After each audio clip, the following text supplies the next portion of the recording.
Thank you folks for coming. I appreciate it. I realize it's a tough time of the day to talk about sleep issues because people like to snooze a little bit. So we're going to try to help that process a little bit. We're going to talk a little bit about just general issues about sleep, maybe for the next 20-30 minutes, and then we'll open up for questions and particular things that are on your mind. I've always mentioned that there are, a lot of times I cover both adult and pediatric sleep.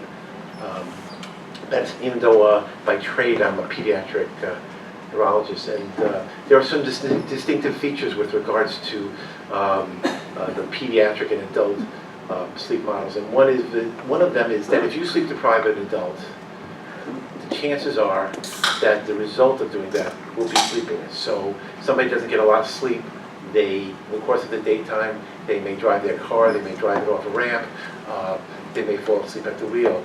With children, it's a little bit different. Sleep deprivation in children is a little bit of a different process. And if you sleep deprive a child, the chances are they won't be overtly sleepy. They'll have more behavioral issues, more attentional issues.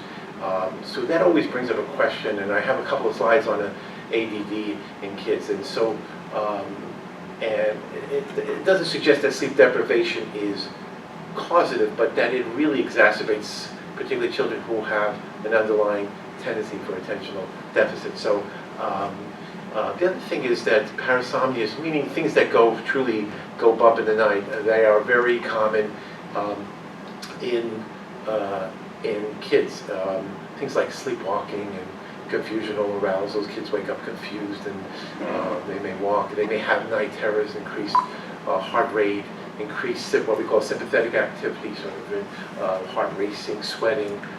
They look like they've seen a ghost, and we'll talk about that as well, but that's particularly common. Whereas, at least in the first decade of life, the classic garden variety insomnia is relatively less common. So, as opposed to an adult who can't sleep, if we see a child who can't sleep, we're really trying to figure out why that is, because that's usually not the rule. And so we always figure there must be a reason for that, why a child is not sleeping. And then sometimes I just always put this, just a reminder for myself more, sleepiness versus fatigue. Now always when I see someone, they say, I'm really sleep deprived, I'm really tired, I always try to figure out, does it mean that you can fall asleep anytime, or does it mean that you're exhausted or bone weary? And sometimes the answers are different, depending on the situation. And sometimes they coexist together, sleepiness and fatigue. But it's a different workup if someone's just fatigued. And given a place like this, we have so many patients who have lots of reasons for being sleep deprived. But it may manifest as being just sort of bone weary or exhausted, as opposed to being truly sleepy. And so that's another point. Just in terms of sleepiness, we have lots of different the ways that may manifest. It may be that drowsiness interferes with daytime activity, and particularly with kids, they just don't focus in school. And once again, it brings up the whole question, are they not focusing because they're too tired, or are they not attentive to what's going on, they're unable to concentrate or sustain alertness or attention during the daytime. And some kids are just, when you see a child who has a daytime nap, that's very telling, because once again, children often don't manifest being sleep deprived by napping often. It's usually the reverse. They're usually up and they're out and they're restless. So I always think about a child that I used to take care of who was one of the earliest cases of narcolepsy, and she was her birthday, and they all gathered around like sort of a hall. They were having sort of a party for her, and in the middle of the whole party, she went to the side and fell asleep. And to me, that was so telling, just by virtue of the fact that there was such excessive sleepiness that you don't, even like it was so irresistible the degree of sleepiness that she couldn't even stay awake for the birthday party. So sometimes it's so dominant, the sleepiness, that kids can't control. The increased sleep requirements, we always see, there's a lot of normative data that we have now in terms of how much sleep one should have, and depending on the child's age. But even like pre-teenagers, should be getting at least 9 hours of sleep. And we have a nation of sleep-deprived folks where nobody really is getting what they should be getting. So we're sort of always working on that basis that we're all kind of sleep deprived to a large degree, and kids are too. And a lot of times it's a function of just, it's hard. A lot of times the children I see, it's hard getting their work done. They have a lot of work, a lot of homework. They've got a lot of extracurricular activity, and it's all well and good. But sometimes, and this is actually sort of one of the key features is we often leave sleep at the end. Like sleep is something that we do when the day's done, and we don't think about it that much. And in a way, that's okay for a vast majority of folks who can sleep okay. But when you can't, when it's a problem, this could be a big issue in terms of being able to pay homage to sleep at nighttime. If someone has a sleep problem, it might be something as what sounds minimal as a change in schedule, like for example, going from daylight savings or something. That hour, it could be critical for someone who has a sleep problem. That's in general, both adults and sleep, that's the case. And so it really is, and sometimes we have like, what I consider to be almost like a social cultural phenomena, like the Red Sox winning the World Series, or the Boston Celtics when they were playing the Lakers. It was sort of a lot of late games, or West Coast games, and so the games wouldn't end till like 1 or 2 in the morning, and we really had a sleep-deprived, city. And so I recall one time the media asked to do an interview because the mayor, our beloved Mayor Menino, who's now passed on, he overslept for a morning appointment, and he said, well, I was watching the game and I overslept. And so it brings up this whole notion that we're all sort of prone to being sleep deprived in that way. And sometimes it manifests in all these different ways. Excessive drowsiness during the day, the need to take a daytime naps, increased sleep requirements as well. Fatigue is a different thing. Fatigue is being, as you folks know, it's not necessarily sleepy, but it's really sort of exhaustion, feeling bone weary. A lot of times people say, I have no motivation to do anything, I can't exercise, a lot of times folks say I'm tired of being tired. That's usually the expression, a lack of endurance. And sometimes the two, sleepiness and fatigue, can work together. The causes of fatigue sometimes are different. When I hear specifically about children or teenagers being fatigued, I usually think of something else. I usually think of either a circadian rhythm problem, which we're going to spend a lot of time talking about, because that's probably the most common sleep issue that we see, particularly in our teenage population. And that often, when you, in a sense, tweak the sleep clock, the manifestation there is often fatigue. People don't feel right. Their biological clock and their sleep clock are at odds, and they feel fatigued as a result. But we so often have to think of, particularly mitochondrial disorder, have a lot of children who suffer from fatigue, and it's really on the basis of an underlying metabolic dysfunction or mitochondrial dysfunction, anemia, certainly all the laundry list of things that we think about, cardiac, lung disease, rheumatologic problems. And even in this sort of burgeoning obesity epidemic in children, physical deconditioning, it's sort of you can have sleepiness and fatigue coexisting a lot. So that's often the case. And the way I look at it when I sort of evaluate someone, whether it's a child or adult, I try to get what is the dominant symptom. Is it insomnia, which means trouble getting to sleep or staying asleep, or a subjective sense that sleep is non-restorative? Those are really the principal things we see. Sometimes it's excessive sleepiness during the daytime, and sometimes it's my child is doing something during the nighttime. I don't know what it is, but it's he or she does it repetitively, and it's a source of concern. And so sometimes that's the nature of the involvement. We have various diagnostic studies with regards to sleepiness. We have subjective scales. We often use what we call an Epworth Sleepiness Scale score, which is usually there's about 5 or 6 common activities that one does, and it's basically asking how sleepy would you. What's your tendency of dozing off during the following events? And they're usually either after lunch, just like that, or being a passenger in a car, or being after or talking to someone, just routinely talking to a friend, which would suggest maybe a greater degree of sleepiness if you're actually falling asleep in front of your friend. I mean, that sort of thing. Various entities that, and you have a scale, and you determine how sleepy they are, and a scale of above 10 is considered sort of concerning in that way. We do sleep diaries. We'll talk about that in a second, particularly with regards to sleep clock issues or circadian rhythm issues.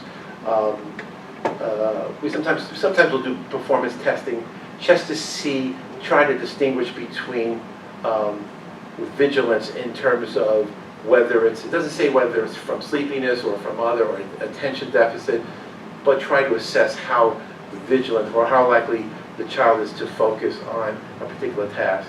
And then we have our routine things that we do, like overnight sleep studies and daytime nap studies, and I won't bore you with the details, but they have a bunch of those. We do a series of daytime naps during the course of the day to assess how sleepy someone would be. So, for example, if somebody falls asleep, they're usually 20-minute naps, and they're 2 hours apart scattered throughout the day. And the feeling is that some people who are sleep deprived may fall asleep easily at, like, for example, 9 o'clock in the morning because they simply have not had enough sleep. But if you do it at 11 o'clock, or you do it at 1 o'clock in the afternoon, or 3 o'clock in the afternoon, or even 5 o'clock in the afternoon, which is probably the time when most people are truly awake, that says something. And that's particularly notable in that way. Attention deficit disorder, as I mentioned before, sleep deprivation doesn't cause it, but it can exacerbate ADD symptoms. And sometimes we have to search for reasons why children may be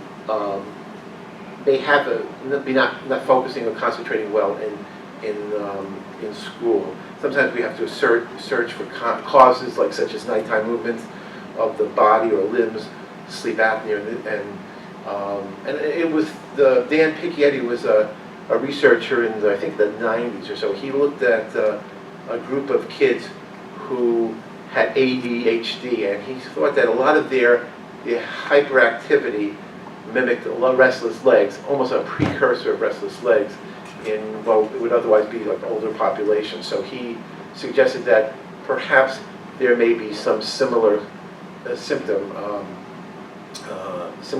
in those two subgroups. And then we have, needless to say, with kids who are on stimulants, we literally have millions of children who are taking stimulant agents, and we know that stimulants impact sleep, but we don't know exactly how, the quality of sleep. We know that it often takes a longer time for children to get to sleep when they're on stimulants, particularly in the afternoon hours. Stimulants like chocolate or? Sorry? Stimulants like?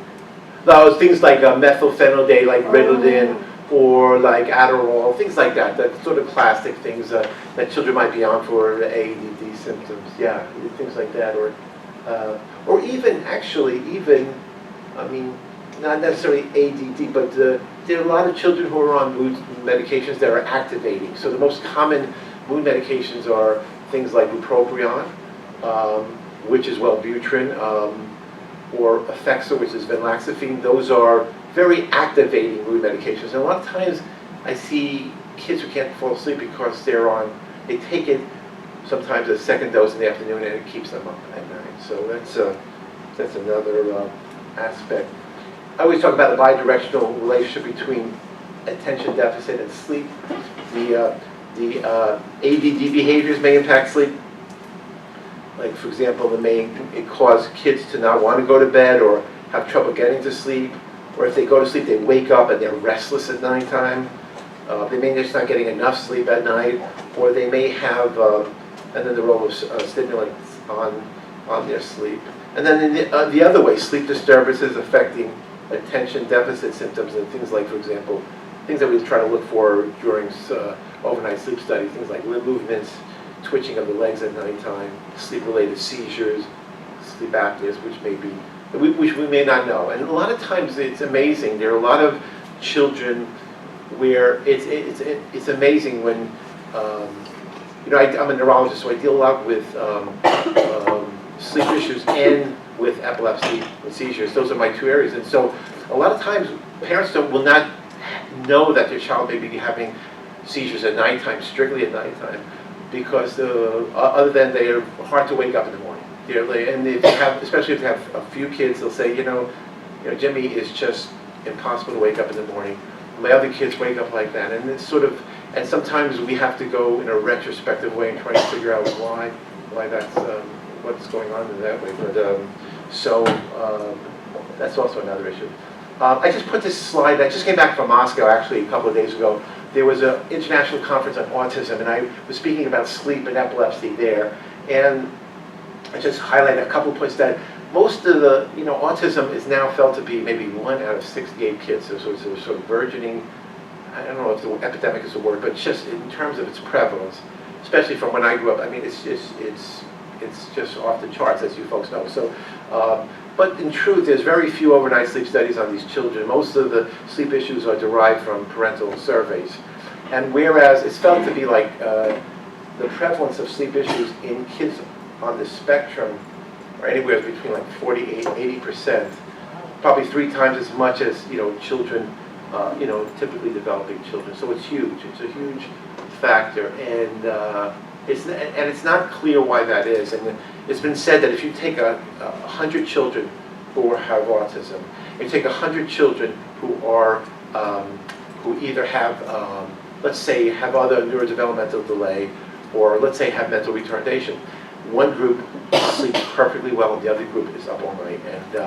And as you know, if you have a child on the spectrum who's up all night, you know, the parents are up all night, the siblings are up all night. So it's really, there's a sleep-deprived household that we have to deal with, and so it's a particularly problematic issue that way for sure. So it's and then there are various. I always subdivide the kids on the spectrum. They either have trouble getting to sleep, which I think is the most common sleep issue. They have a hard time getting to sleep. But some kids go to sleep okay, and then they wake up in the middle of the night and they can't get back to sleep. And both of them are problems because the child's up all night, and it's a big issue. And it may be for various reasons. It may be that there's some underlying sleep apnea or limb movements of sleep that are occurring.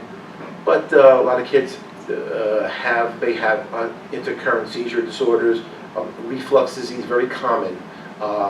So I went with my colleague Harlan Winter to Moscow, and he was talking about all the kids who have reflux esophagitis, extremely high percentage of kids who have reflux esophagitis, kids on the spectrum, which were never known before. These kids were, by virtue of them being very pre-verbal or nonverbal, they would not be able to tell us. And so they would be miserable, feeling absolutely in pain from their reflux, and no one really knew about it. So it's a particular issue. Various intercurrent psychiatric issues, mood issues, medications, particularly stimulant agents, behavioral factors for sure. And then they're very tough. Sometimes tough. The reason why there are few overnight sleep studies is a lot of times the children are tactically defensive. They're very sensitive to putting on leads and electrodes, and so it's hard to do. And so that's probably why we have very few diagnostic studies on kids. And then there have been studies about children at nighttime who have various disturbances in non-REM and REM sleep that may account for at least part of the sleep issues.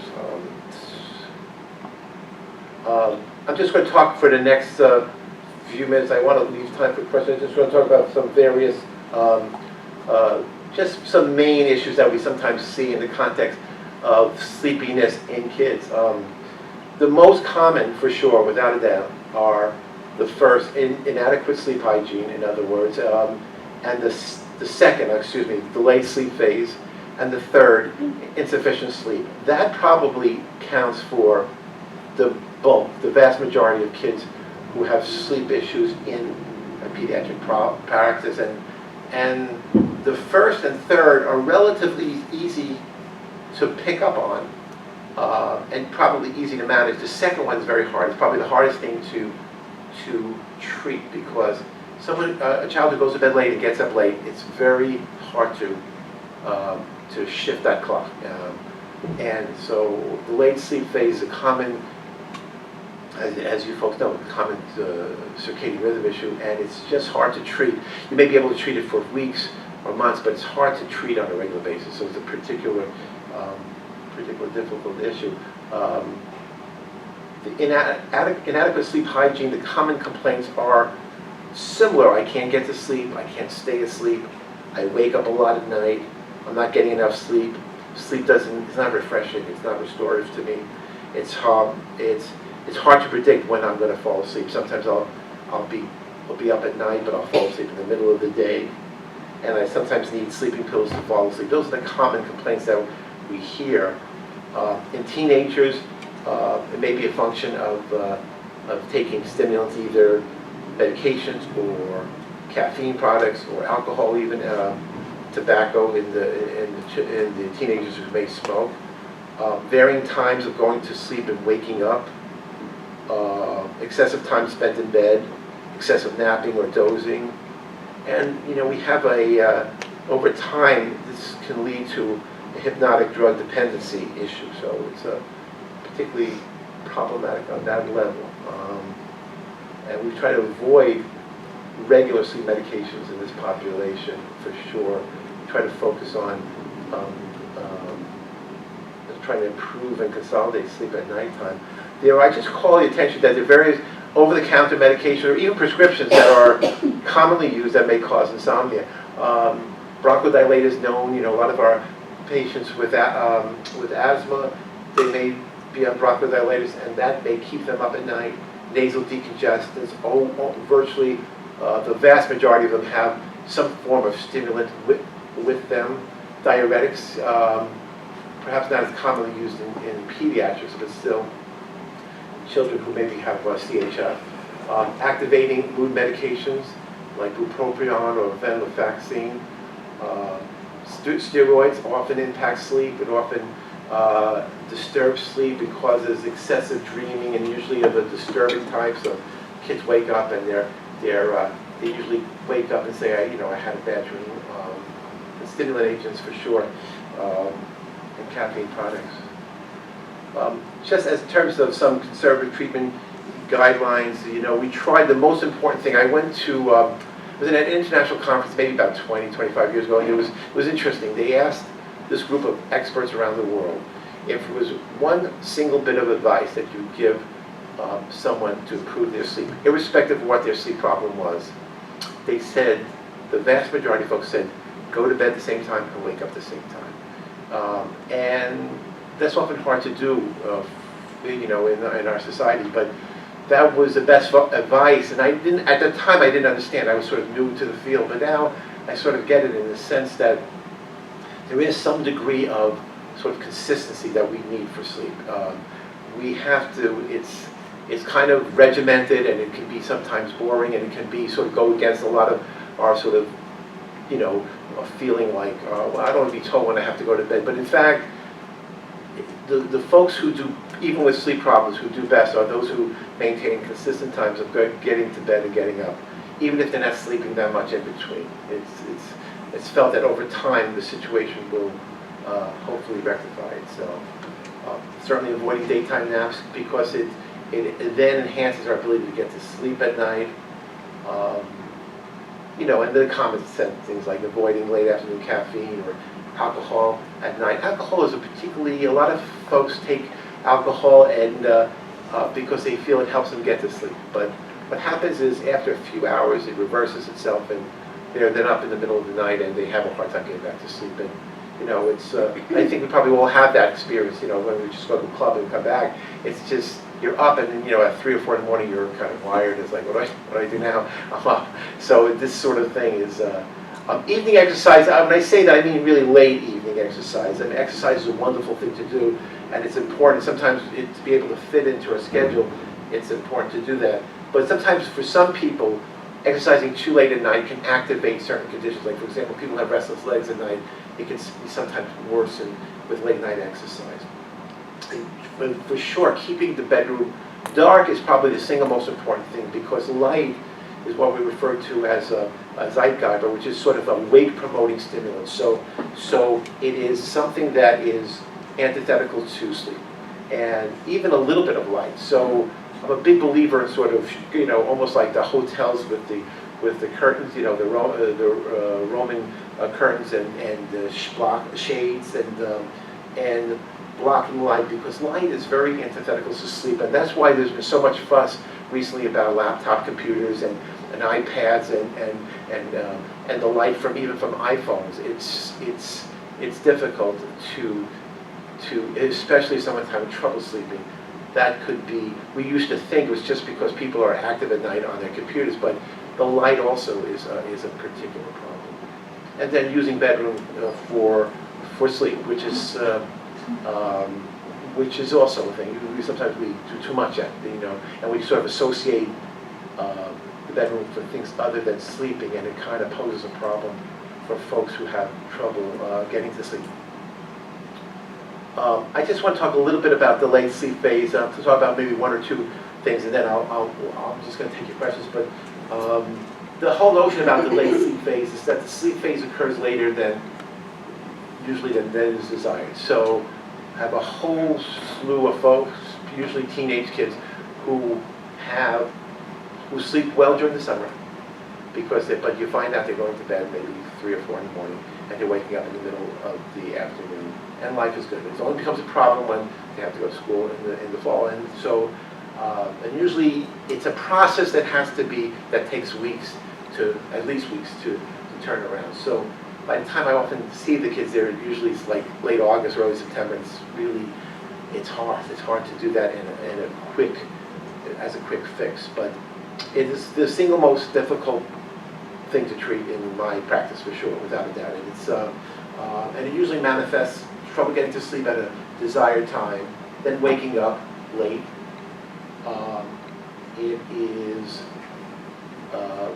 So that's really the notion there. We often take a sleep diary to try to determine that.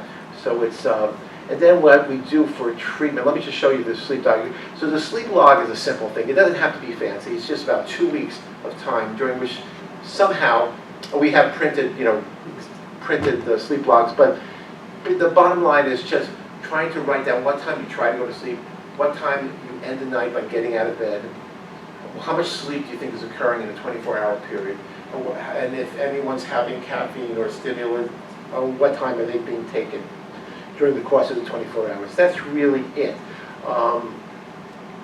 The treatment for this is difficult because there's a lot of secondary benefit in some cases of sleeping in.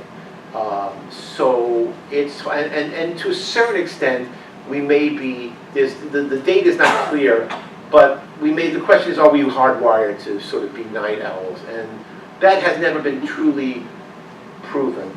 They talk about in the sleep literature, night owls versus morning larks. Some people go to bed early and get up early. There's probably an inherited transmission with respect to that. But the night owls, is not clear. And often it occurs in families of similar night owls. So it's hard to know how much is environment versus how much is their sort of biologic makeup, if you will. The best treatment, though, for this is some degree of sleep phase advancement. So what I mean by chronotherapy is just behaviorally advancing. So taking the time. So in anybody who really has a delayed sleep phase, it depends on, there's a time where you can, and sometimes it takes about 10, 15 minutes to find out, because when you ask sometimes, some teenagers will say, I don't know, I just sleep when I can. But in fact, if you really look over a course of time, there's a consistent time where they're going to bed. It may be 5 in the morning, it may be 7 in the morning, but it's consistently they're falling asleep at that time. And then what folks will do is either advance the clock by no more than 20 minutes over the course of about 5 nights and get to a more desirable time, which takes a while. And that's why when I get deferrals in early September, it's hard because the kids have to go to school. Or they push it further back and they sort of delay the clock further. So instead of going to bed at 5, they go to bed at 7 in the morning, and then 9 in the morning, then 11. It's kind of weighty that way. It's kind of disruptive to the family dynamic. So sometimes we try to go in the front end and advance it that way. We try to use melatonin, or there's a product called Remeltian, which has been around for 20 years, and it basically is about 8 times more effective than melatonin, both with regards to promoting sleep and shifting the sleep clock. And you can take it right before going to bed, so it's a wonderful product. The only problem with it is hard to acquire. It's, you still need prior approval with a lot of insurances. So even though it's been around and it's sort of generic, it's a product that, but it's very helpful for folks who have delayed sleep phase. And then, so it's some form of melatonin at night and bright light exposure to light in the morning. And it doesn't take much, maybe about 20 to 30-minute exposure. Even on a cloudy day, it's enough. You need about 2,500 lux, which is sort of the term for light. And that, even on a cloudy day, you can get. But for folks, particularly during the winter where sunlight is at an ebb, it's, we sometimes use these bright lights which offer that. And just a morning exposure. And if people don't have to stare at the light box, they just can go about their business.